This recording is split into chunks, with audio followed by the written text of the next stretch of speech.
Typhoon Kajiki brought torrential rains to Vietnam's north-central coast on Monday, felling trees and flooding homes, despite wind speeds tapering off from earlier in the day.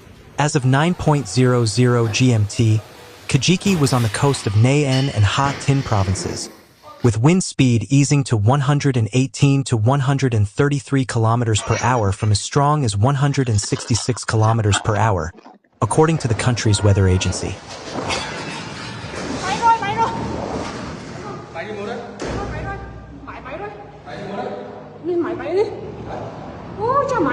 It's terrifying, said Dang Xian Phuong, a 48-year-old resident of Qua Lo, a tourism town in Nghe and province directly hit by the storm.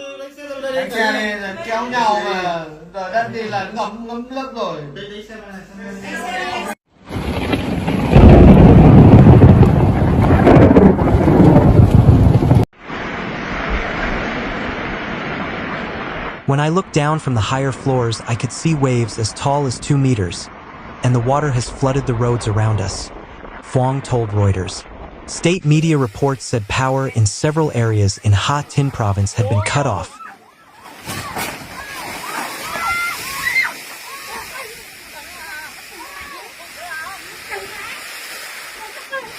Roofs were blown out and floating fishing farms were washed away.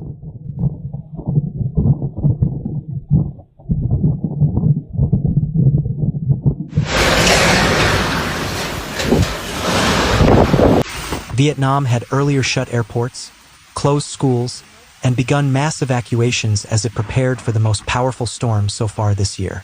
The government warned earlier of an extremely dangerous fast-moving storm.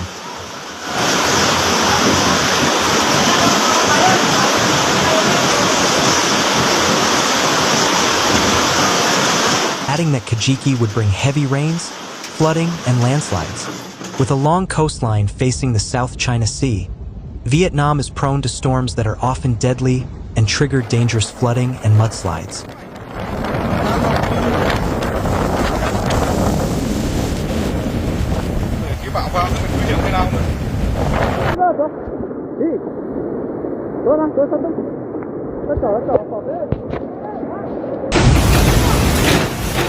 The weather agency said rainfall could reach 500 millimeters from Monday afternoon until the end of Tuesday in several parts of northern Vietnam.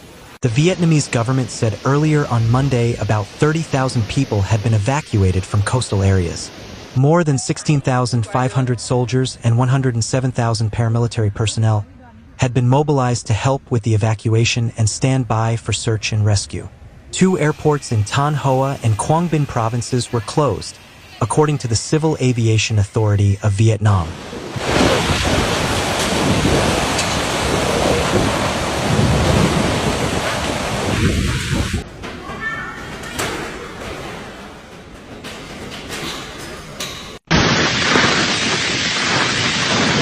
Vietnam Airlines and Vietjet canceled dozens of flights to and from the area on Sunday and Monday. Kajiki skirted the southern coast of China's Hainan Island on Sunday as it moved toward Vietnam.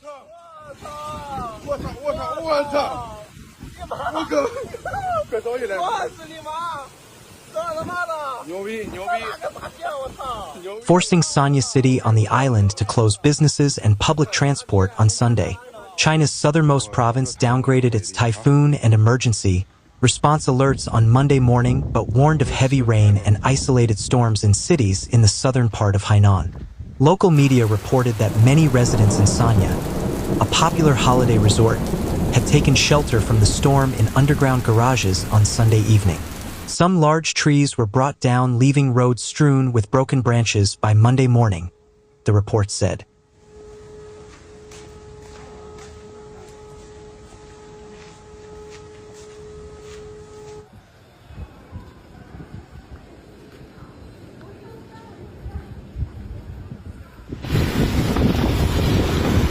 On Monday, China's Transport Ministry urged local authorities in various provinces and regions to remain vigilant to risks and secondary disasters after the national forecaster's warnings of typhoon impacts on a large part of the country until early Tuesday.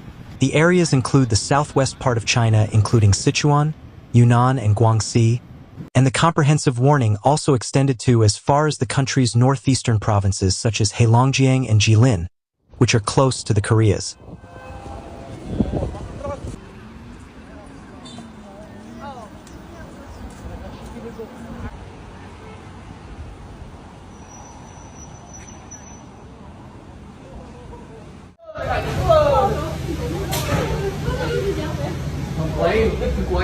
Chinese embassy in Hanoi on Monday reminded Chinese citizens in Vietnam to enhance their awareness of prevention and be well prepared for strong winds and heavy rainfall.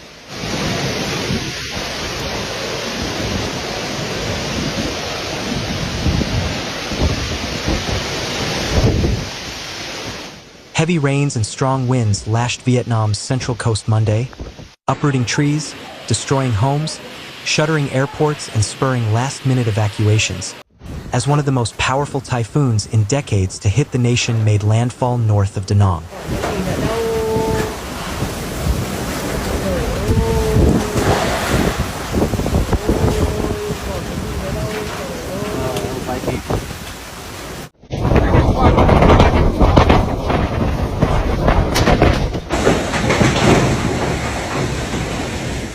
Typhoon Kajiki arrived with gusts of more than 120 miles per hour and was expected to be a slow-moving, damaging storm that would weaken as it crossed land and headed for Laos. Even after downpours began, the police were going door to door in many areas, pushing residents to shelters after the government issued evacuation orders for more than 325,000 people. The authorities have issued a Level 4 natural disaster warning.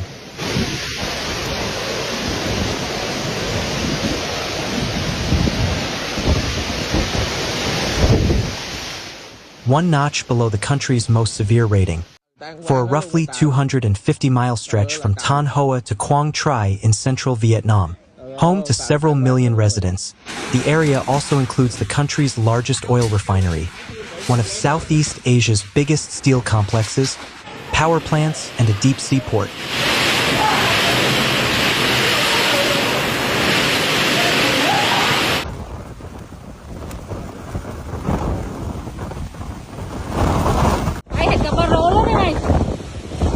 The region also contains many reservoirs, raising the risk of downstream flooding as the typhoon brings heavy downpours.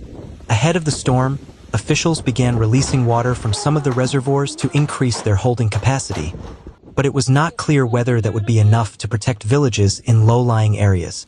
Along the coast, too, water caused the most anxiety.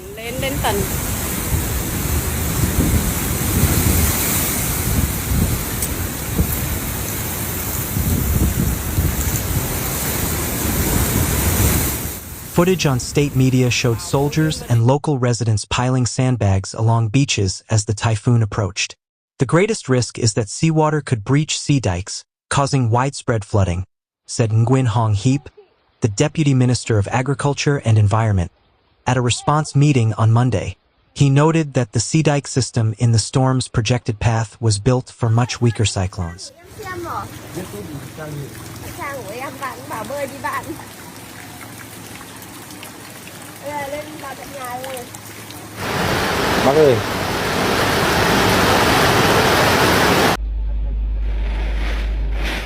In Ha Tinh province, where the typhoon is expected to hit with full force, Tran Thi Ha, 40, huddled at home with family, including her 3-year-old child, about a kilometer from the beach. "I am scared. I am very scared.